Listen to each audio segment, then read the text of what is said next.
Hello student, class 11। आज हम आपसे बात कर रहे हैं क्लास 11 में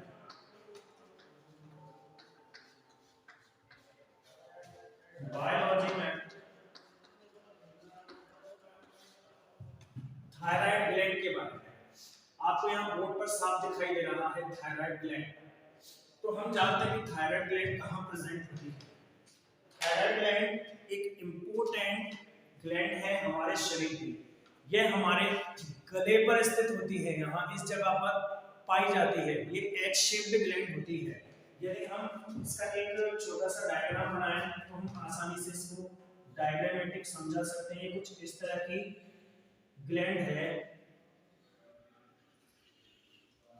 जो हमारे गले पर स्थित होती है। इसके पास प्रत्येक कॉर्नर पर ऐसे छोटे छोटे पॉइंट्स लगे होते हैं। तो ये आपके गले पर स्थित है। आप इस तरह से इसको दिखा सकते हैं। तो ये वाली चीज थायराइड है, थायराइड ग्लैंड। और ये जो लगे हुए हैं चार छोटे छोटे से, इनको पैराथायराइड कहते हैं।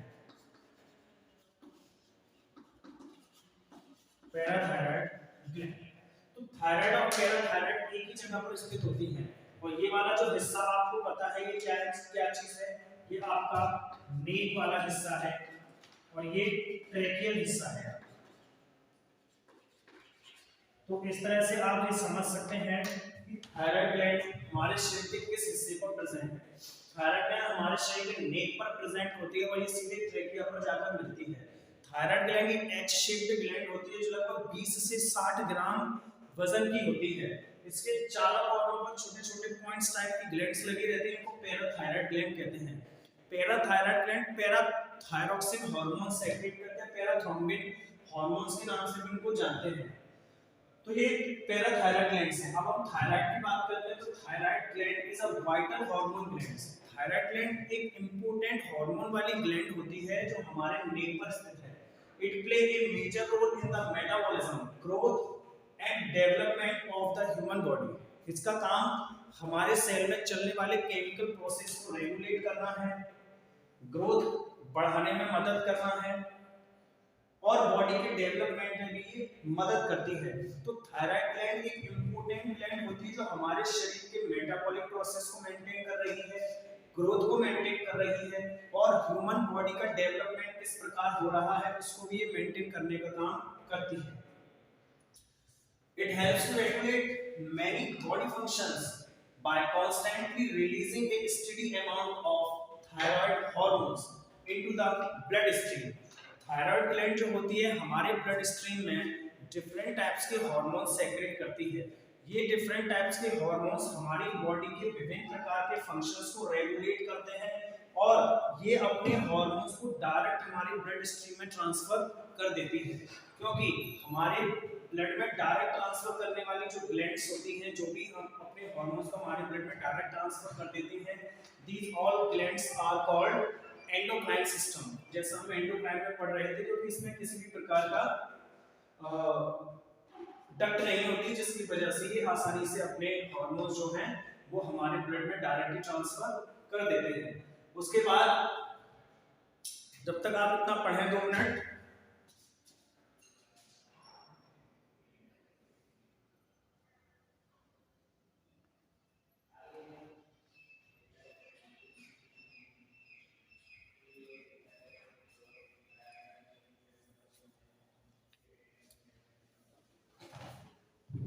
उसके बाद आता है this organ found at the front of the neck. जैसा कि मैंने पहले आपको बताया था कि ये जो ऑर्गन है, ये जो ग्लैंड है वो हमारे नेक के फ्रंट यानी कि सामने वाले हिस्से में पाई जाती है। अंडर द वॉइस बॉक्स के नीचे की तरफ आसानी से देखने को मिल जाती है। तो थायराइड ग्लैंड एक इंपॉर्टेंट ग्लैंड रही है जो हमारे अंदर बहुत सारे हार्मोन सेक्रेट करती है। मोस्टली 2 से 3 हार्मोन्स इसके अंदर पाए जाते हैं।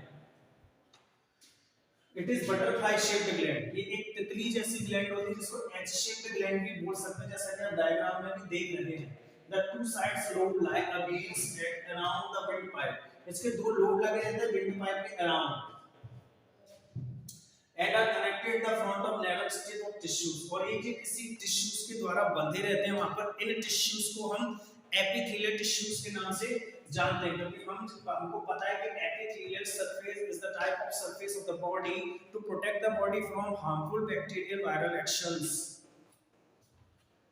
It is about 20 to 60 gram in weight. जैसा कि मैंने आपको पहले बताया था, लगभग ये 20 से 60 ग्राम के वेट के अंदर पाई जाती है। लगभग 40 से 50 ग्राम की ये ग्लैंड है जो हमारे गले पर स्थित होती है।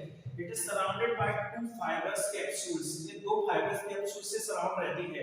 एक आउटर कैप्सूल्स होते हैं और एक इनर कैप्सूल्स होते हैं। आउटर कैप्सूल्स एपिथेलियल सरफेस के भी बने हैं और इनर टिश्यूज भी एपिथेलियल सरफेस के ही बने रहते हैं। The thyroid gland produce following hormone, thyroid gland के द्वारा विभिन्न प्रकार के हार्मोन सेक्रेट किए जाते हैं, जैसे ट्राईआइडोथायरोनाइन, एक ये हार्मोन है ट्राईआइडोथायरोनाइन, इसको T3 हार्मोन्स के नाम से भी जाना जाता है।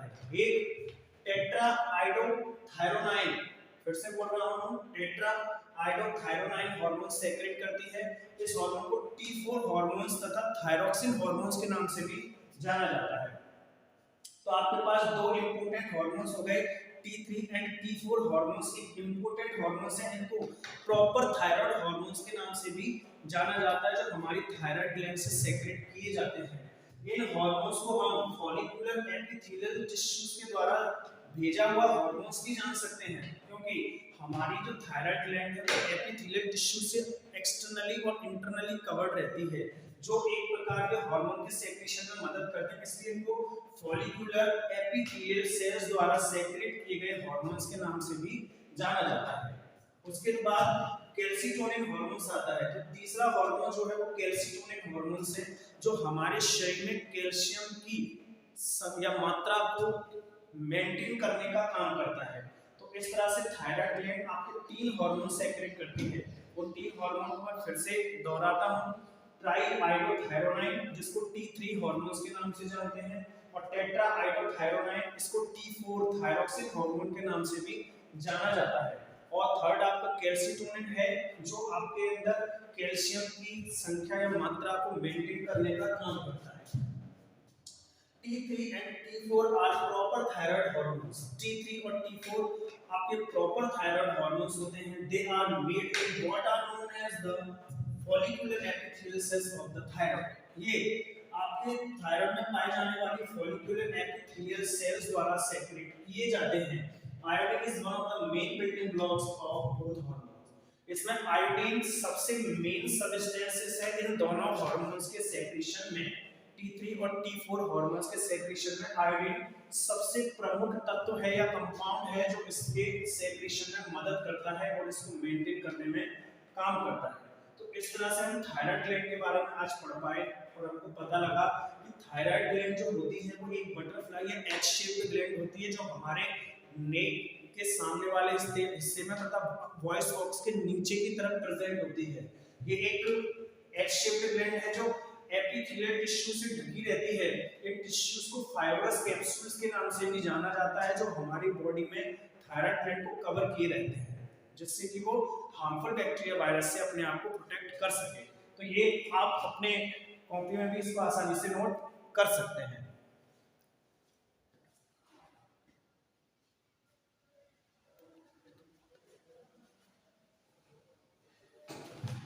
उसके बाद इसी में ही एक दूसरी ग्लैंड भी आती है जिसको पैराथायराइड ग्लैंड कहते हैं।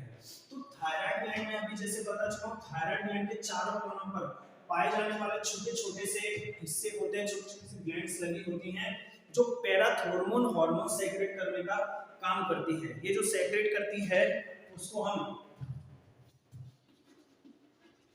पैरा हार्मोन्स कहते हैं। ये इसका हार्मोन्स है जो ये सेक्रेट कर रही है। तो पैराथायराइड ग्लैंड थायराइड ग्लैंड के चारों कोनों पर पाई जाने वाली ग्लैंड्स होती हैं, ये भी कार्य करती हैं। अब थायराइड ग्लैंड का सबसे मेन काम क्या होता है, ये हम बात कर लेते हैं पैराथायराइड की भी। तो पैराथायराइड और थायराइड की एक समान ही ग्लैंड होती है, जो पैराथायरॉक्सिन तथा थायरॉक्सिन हार्मोन सेक्रेट कर रही है। तो पैराथायराइड के नाम से पैराथायरॉक्सिन हार्मोन रख दिया गया और थायराइड के नाम से थायरॉक्सिन हार्मोन रख दिया गया है। तो इसमें हम देखते हैं थायराइड ग्लैंड बॉडी की ग्रोथ में काम करती है। इसके द्वारा हार्मोन सेक्रेशन यदि कम या ज्यादा हो जाए तो ग्रोथ पर इसका नेगेटिव इफेक्ट पड़ सकता है।